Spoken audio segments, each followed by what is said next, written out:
أعوذ بالله من الشيطان الرجيم. بسم الله الرحمن الرحيم.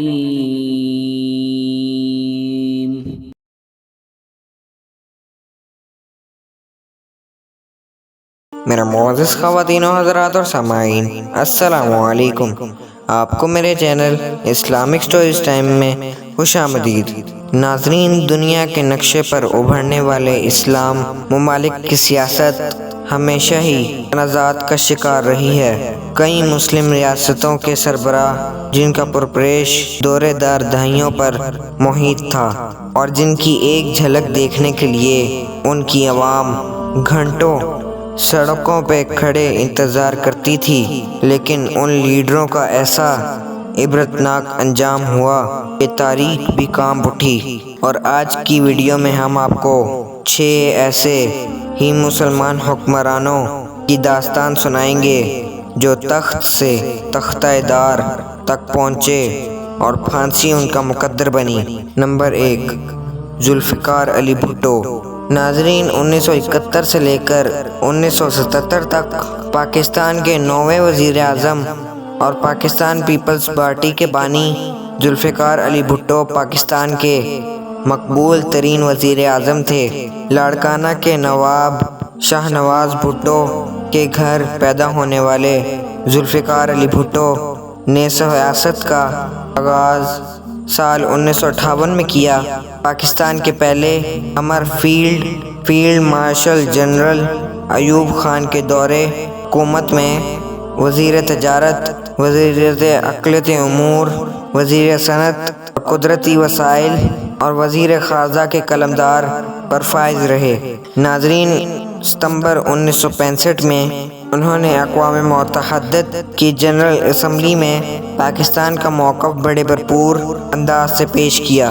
بھٹو نے دسمبر 1968 میں پاکستان پیپلز پارٹی کی بنیاد رکھی، جو بہت جلد پاکستان کی مقبول ترین سیاسی پارٹی بن گئی۔ عوامی جلسوں میں عوامی لہجے میں خطاب انہی کا خاصا تھا اور بھٹو ایک انقلابی لیڈر کی طرح ابھرے، اور سقوط ڈھاکہ کے بعد وہ سال 1971 پاکستان کے صدر اور پھر 1973 میں پاکستان کے وزیر اعظم کے عہدے پر فائز ہوئے۔ ناظرین، ذوالفقار علی بھٹو نے اپنے دور اقتدار میں بے پناہ کارنامے انجام دیے۔ انہوں نے 1973 میں ملک کو پہلا متفق آئین دیا۔ یہی نہیں، ان کے دور میں ہونے والی اسلامی سربراہی کانفرنس کو آج بھی ان کی بڑی کامیابی قرار دیا جاتا ہے، اور پاکستان کا ایٹمی پروگرام شروع کرنے کا سہرا بھی ذوالفقار علی بھٹو کے سر جاتا ہے۔ ستمبر 1977 میں ذوالفقار علی بھٹو نواب محمد احمد قتل کے الزام میں گرفتار کر لیے گئے۔ 18 مارچ 1978 کو ہائی کورٹ نے سزائے موت کا حکم سنایا۔ ناظرین، 6 فروری 1979 کو سپریم کورٹ نے ہائی کورٹ کے فیصلے کی توثیق کی اور 4 اپریل کو انہیں راولپنڈی جیل میں پھانسی پر لٹکا دیا گیا۔ Number 2، Saddam Hussein.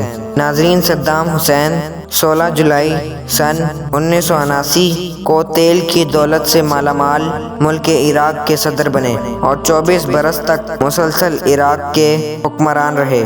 عراق میں 6 بڑے عہدے تھے: صدر، وزیر اعظم، افواج کا سپریم کمانڈر، وزیر دفاع، چیئرمین انقلابی کمانڈر اور بیسل پارٹی کا سیکرٹری جنرل۔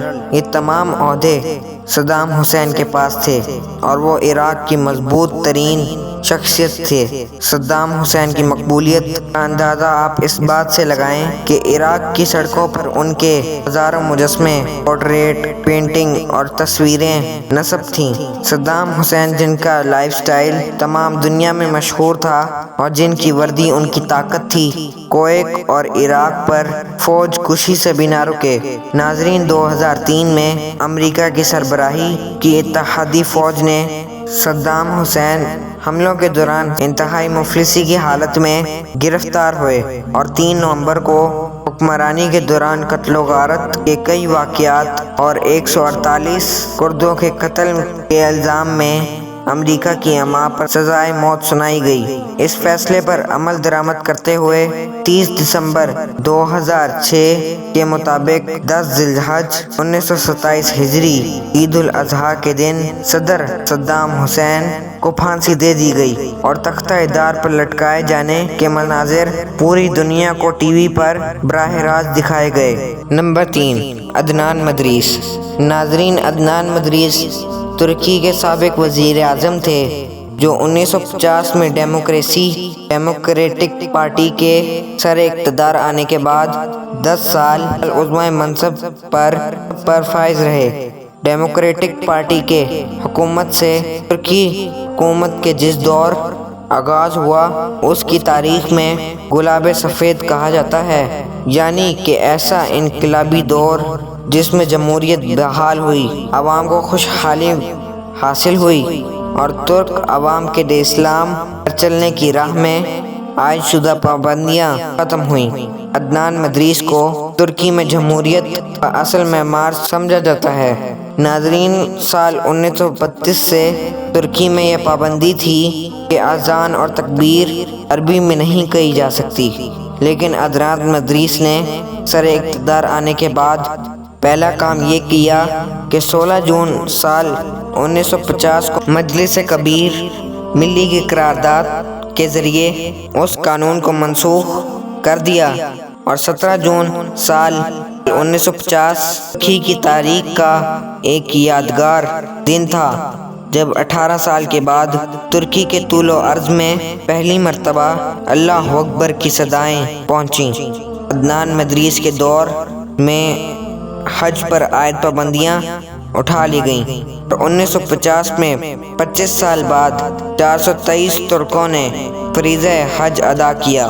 ناظرین، 27 مئی 1960 کو مصطفیٰ کمال ترک کی فوج نے حکومت کا تختہ الٹ دیا، زیر نظارت فوجی حکومت قائم کر دی۔ فوجی حکومت نے عدنان مدریس اور ڈیموکریٹک پارٹی کے دوسرے رہنماؤں پر آئین کی خلاف ورزی کے الزام میں نمائشی مقدمہ چلایا اور اس جرم میں عدنان مدریس کو 17 ستمبر سال 1961 کو تختہ دار پر لٹکا دیا گیا۔ نمبر 4، امیر عباس ہویدا۔ ناظرین، ایرانی سفارت کار اور سیاستدان امیر عباس ہویدا ایران میں پیدا ہوئے۔ پیرس اور USA کی یونیورسٹی میں تعلیم پائی۔ سال 1942 تا 1958 ایران کی وزارت امور خارجہ سے منسلک رہے۔ 1958 میں ایران کی قومی تیل کمپنی کے چیئرمین، 1964 میں وزیر مالیات اور 1975 میں قومی سیاسی تحریک کے صدر اور 1975 میں قومی سیاسی رستخیز تحریک کے صدر مقرر ہوئے۔ اسلامی انقلاب سے قبل وزیر اعظم رہے۔ انقلاب کے چند ماہ بعد اسلامی عدالت نے اسلام دشمن سرگرمیوں کے الزام میں موت کی سزا سنا دی اور 7 اپریل 1979 کی دوپہر کو امیر عباس ہویدا کو زمین پر بدعنوان اور غدار قرار دے کر سولی پر چڑھا دیا گیا۔ نمبر 5، محمد نجیب اللہ۔ ناظرین، محمد نجیب اللہ سال 1987 سے 1992 تک افغانستان کے صدر رہے۔ وہ کمیونسٹ تھے اور کنویننگ یونین کے حامی تھے۔ ڈاکٹر محمد نجیب اللہ، جو 70 کی دہائی کے شروع ہونے تک کمیونسٹ نظریات کے باعث خود کو صرف ڈاکٹر نجیب کہلانا پسند کرتے تھے، 1996 میں افغانستان طالبان کے برسر اقتدار آنے کے بعد صدر ڈاکٹر نجیب اللہ کو معزول کر دیا گیا۔ تاہم ڈاکٹر نجیب اللہ بین الاقوام میں کے متحدہ کے ادارے میں راگزیر رہے۔ سفارتی تحفظ کی بنا پر کسی افغان نے انہیں ہاتھ نہیں لگایا، لیکن طالبان عسکریت پسندوں نے تمام سفارتی روایتوں کو بالائے طاق رکھتے ہوئے نجیب اللہ کو جبراً اپنے ساتھ لے گئے، ان کے ساتھ برا سلوک کیا اور بالآخر انہیں سریام سزائے موت دی گئی۔ نمبر 6، موسیٰ تراورے۔ ناظرین، موسیٰ تراورے ایک فوجی اور ایک سیاستدان ڈکٹیٹر تھے اور سال 1968 سے 1991 تک مالی کے صدر تھے۔ فروری 1993 میں بارکالہ کے مقامی جیل میں موسیٰ تراورے کو سیاسی جرائم کے الزام میں سزائے موت کی سزا سنائی گئی، جس کی بڑی وجہ باماکو میں جمہوریت ظاہرین کا قتل تھا۔ موسیٰ تراورے کو اپنی 84ویں سالگرہ سے 10 دن قبل 15 ستمبر 2020 کو پھانسی دے دی گئی۔ ناظرین، یوں تو کئی مسلمان رہنماؤں کو مختلف ادوار میں قتل کیا گیا، لیکن ہم نے کن 6 مسلمان لیڈروں کا ذکر کیا جن کو تختہ دار لٹکایا گیا۔ اور یہ تھی آج کی ویڈیو۔ جلد ہی اگلی ویڈیو کے ساتھ حاضر ہوں گا۔ اگر آپ نے میرے چینل کو سبسکرائب نہیں کیا تو پلیز میرے چینل کو سبسکرائب کریں، ویڈیو کو لائک شیئر کریں اور بیل کے آئیکن کو ضرور پریس کریں تاکہ آنے والی ہر ویڈیو کی نوٹیفیکیشن آپ کو مل سکے۔ اپنے بڑوں کی عزت کریں اور ان کا خیال رکھیں۔ اللہ آپ کو خوش رکھے، آمین۔ اب مجھے اجازت دیں، اللہ حافظ۔